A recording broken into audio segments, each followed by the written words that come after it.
PYQs का क्या मतलब है? जैसे आप व्याख्याता की तैयारी कर रहे हैं तो केवल व्याख्याता के प्रश्न नहीं, पीवाईक्यूज का मतलब है जैसे आप इतिहास के विद्यार्थी हैं तो जितने भी परीक्षाओं में, पूर्व की परीक्षाओं में, चाहे वो आईएएस का पेपर हो, चाहे प्रोफेसर का पेपर हो, चाहे वो किसी दूसरे स्टेट के प्रोफेसर या व्याख्याता के पेपर हो, या कहीं के भी हो, जितने भी पेपर उस इतिहास के हुए उन सभी का सोल्यूशन करना। ये नहीं है कि पिछले 4 साल के प्रश्न लेके आप सोल्यूशन करो, नहीं।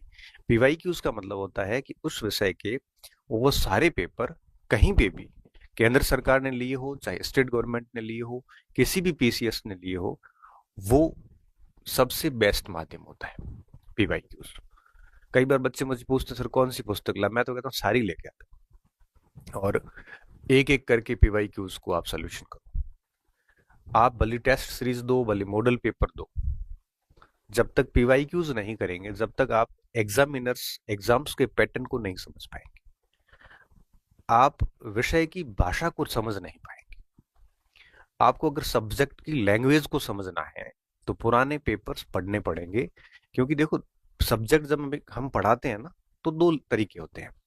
टीचर जब पढ़ाता है तो अपनी बेसिक लैंग्वेज से पढ़ाता है, और एग्जाम हॉल में हमेशा किताब की भाषा पूछी जाती है। अगर आप बेसिक भाषा से अच्छे पढ़ लिए तो समझ विकसित हो जाएगी, लेकिन जब तक आपने पुस्तक की भाषा नहीं पढ़ी या प्रश्नों की भाषा नहीं पढ़ी तो आपको ये समझ में नहीं आएगा। परीक्षा हॉल में प्रश्न आपका पढ़ा हुआ भी आएगा ना, तब आप लैंग्वेज से गच्चा खा सकते हैं। तो कोशिश कीजिए कि आप जो है वो पुराने प्रश्न जितने भी हैं, प्रीवियस ईयर्स क्वेश्चंस, वो सारे सोल्यूशन करें और ढंग से करें। भले टेस्ट सीरीज ली हो आपने, भले मॉडल दो, लेकिन ये नेसेसरी है। इससे आप, क्योंकि देखो, टेस्ट सीरीज बनाने वाले लोग जो हैं उनकी तुलना में पुराने पेपर बनाने वाले लोग हाईली क्वालिफाइड। तो मान के चलिए कि इनकी लैंग्वेज वगैरह सारी आयोगों की डिमांड के अनुसार होती है, परीक्षा एजेंसी की मांग के अनुरूप होती है। इसलिए हमें पीवाईक्यूज तो करना ही है, सबसे बड़ा माध्यम ये है। दूसरा नंबर आता है टेस्ट सीरीज का। देखो, टेस्ट सीरीज देना कोई नेसेसरी नहीं है जैसे पीवाईक्यू है। टेस्ट सीरीज आपकी चॉइस के ऊपर है, आप देते हैं तो ठीक है, नहीं देते हैं तो भी कोई इश्यू नहीं। हम लोगों के समय टेस्ट सीरीज थी नहीं, मैंने एक आईएएस की टेस्ट सीरीज दी थी, लेकिन पेपर इतने टफ थे कि मार्क्स आते नहीं थे। 3-4 टेस्ट देने के बाद में हमने छोड़ दिया था, ये कहते हुए कि टेस्ट सीरीज सही लेवल की नहीं। ये नहीं कि हमारा लेवल खराब है, टेस्ट सीरीज सही लेवल की नहीं है। ऐसे करते करते मैंने 4 एक टेस्ट देके छोड़ दी थी। तो जरूरी नहीं है ये। जरूरी क्या है? ये नेसेसरी है, ये चॉइस है आपकी। ऐसा नहीं है कि सर टेस्ट दे रहे हैं हमने, पीवाई क्यों नहीं करने, तो आप गलत कर रहे हैं। तो टेस्ट सीरीज अनिवार्य नहीं है। हाँ, अगर आप चाहते हैं कि आपका आंकलन हो, आप सोचते हो कि मार्केट में आपकी क्या स्थिति है, जैसे 100-500 बच्चे बैठे हैं, उनमें से आपका क्या स्थिति है, टेस्ट सीरीज आपका आंकलन करवा देता है। और ये टेस्ट सीरीज मुझे लगता है आंकलन के लिए ही बेस्ट है। दूसरा, टेस्ट सीरीज थोड़ा टाइम मैनेजमेंट, समय प्रबंधन कर लेता है, क्योंकि ओएमआर सीट पे अगर आप ऑफलाइन देते हैं तो एटलीस्ट आपको पता चल जाता है कि आपको टेस्ट पेपर करने में कितना समय चाहिए, और आप समय के अनुसार पूरा कर लेते हैं।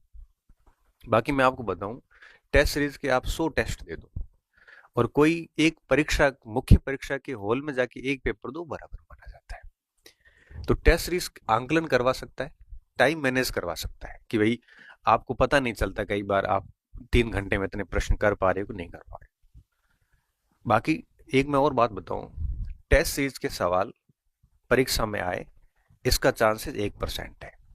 100 प्रश्नों में से एक आधा सवाल आ सकता है, 99 नहीं आएंगे। देखो, भले टेस्ट सीरीज हिस्ट्री पॉइंट की हो, चाहे सक्सेस पॉइंट की हो, चाहे भारत राजस्थान की विभिन्न कोचिंग संस्थानों की, आप अगर इस उद्देश्य से टेस्ट दे रहे हैं कि इसके सवाल परीक्षा में आएंगे, तो आप गलत हैं।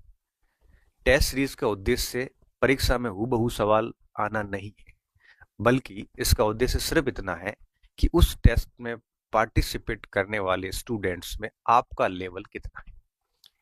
इसमें आपकी तैयारी का लेवल चेक हो जाता है और आपके साथियों में आपकी स्थिति क्या है इसका पता चल जाता है।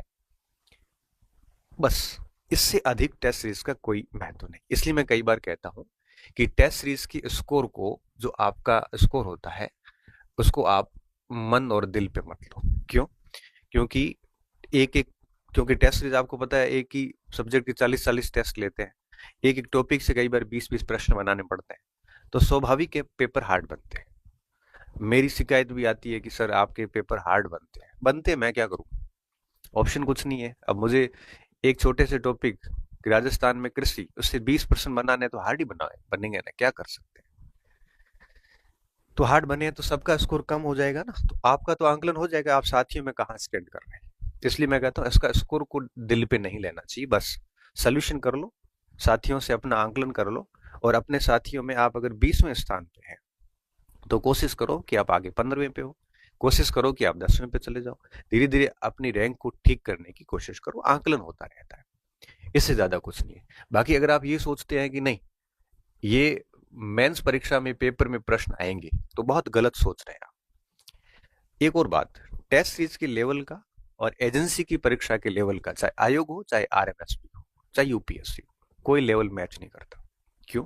क्योंकि देखो, हम जो टेस्ट बनाते हैं, हमारे जो लोग हैं, ये कितना भी बना दे आरपीएससी के लेवल को मैच नहीं कर पाता, और आरएमएस भी है उसके लेवल को भी मैच नहीं कर पाता, क्योंकि वो लेवल बहुत कम है, टेस्ट सीरीज का लेवल बहुत हार्ड रहता है। तो तीसरा, कोचिंग सेंटर्स वगैरह जो होते हैं, हम लोग भी जनरली हम हमारे सोर्सेस का यूज लेते हैं।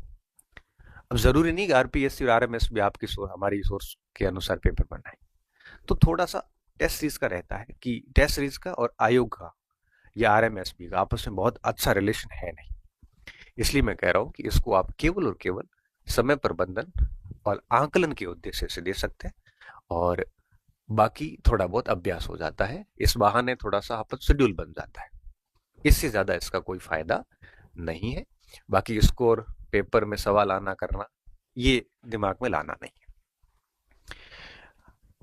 तीसरा जो माध्यम है वो है आपके मॉडल पेपर, 10, 20, 30 आते हैं। अब मैं इसको बहुत अच्छा स्रोत मानता नहीं। क्यों? क्योंकि मॉडल पेपर में फिर वो पेपर का कोई लेवल भी नहीं होता, और यही बातें इसकी टेस्ट सीरीज की होती है।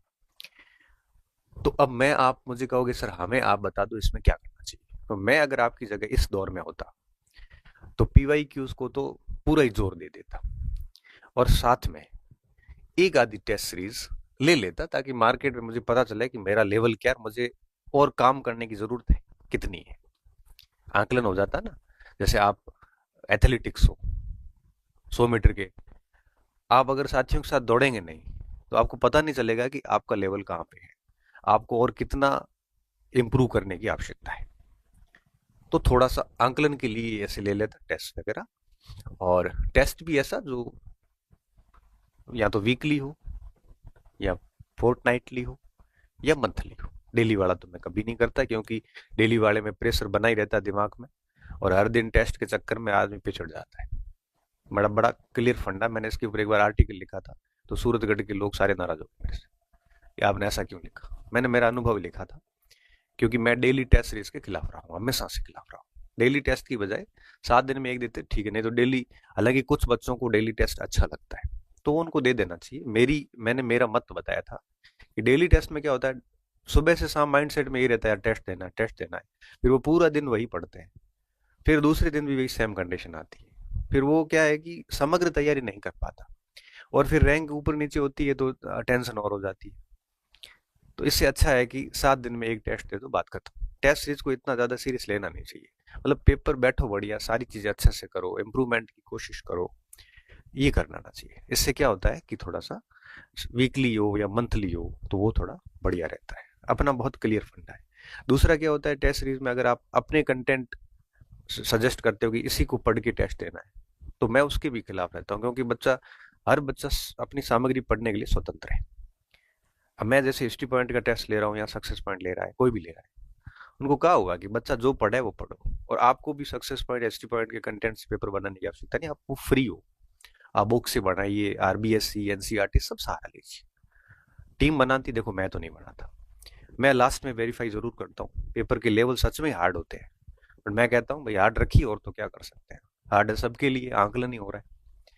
तो टेस्ट सीरीज में ऐसा हो कि कंटेंट के लिए आप स्वतंत्र हो। कई जगह कंटेंट के लिए भी डाला जाता है कि नहीं ये किताबें पढ़नी है, फिर वो क्या होता है, कोचिंग और लेखकों के बीच में आपस में टाई अप हो जाता है, उनका कमीशन चले जाते हैं इस तरह से। तो मैं हम कभी भी इस बात के पक्ष में नहीं हूँ कि हाँ ये पढ़ा जाए। हाँ, सजेस्टेड बुक ले सकते हो कि भाई ये सजेस्टेड पुस्तक है, इनमें से आप है वो पढ़ सकते हैं। और मुझे लगता है कि आजकल सब स्टूडेंट को पता है कि किसके लिए क्या क्या पढ़ना है। बस आप टेस्ट ले लो, बाकी चीजें हस्तक्षेप बच्चे की सामग्री में नहीं करना चाहिए। और बच्चों को भी मैं यही कहता हूँ कि टेस्ट दे दीजिए, भूल जाइए कि क्या है क्या नहीं। स्कोर कम है तो कोई बात नहीं, आंकलन कर लो थोड़ा और, इस तरह से ये टेस्ट। तो मैं आपकी जगह होता तो जैसे मान लो मुझे 4 घंटे देने हैं या अभ्यास जैसे करना है, तो अभ्यास का 90% टाइम मैं पीवाई की उसको देता, 10% टाइम मैं टेस्ट सीरीज को देता। इस पे समय खराब नहीं करता। क्लियर? ये महत्व हो गया। और टेस्ट का माध्यम क्या हो सकता है, पीवाई क्यू को हल करना बहुत ज्यादा जरूरी है।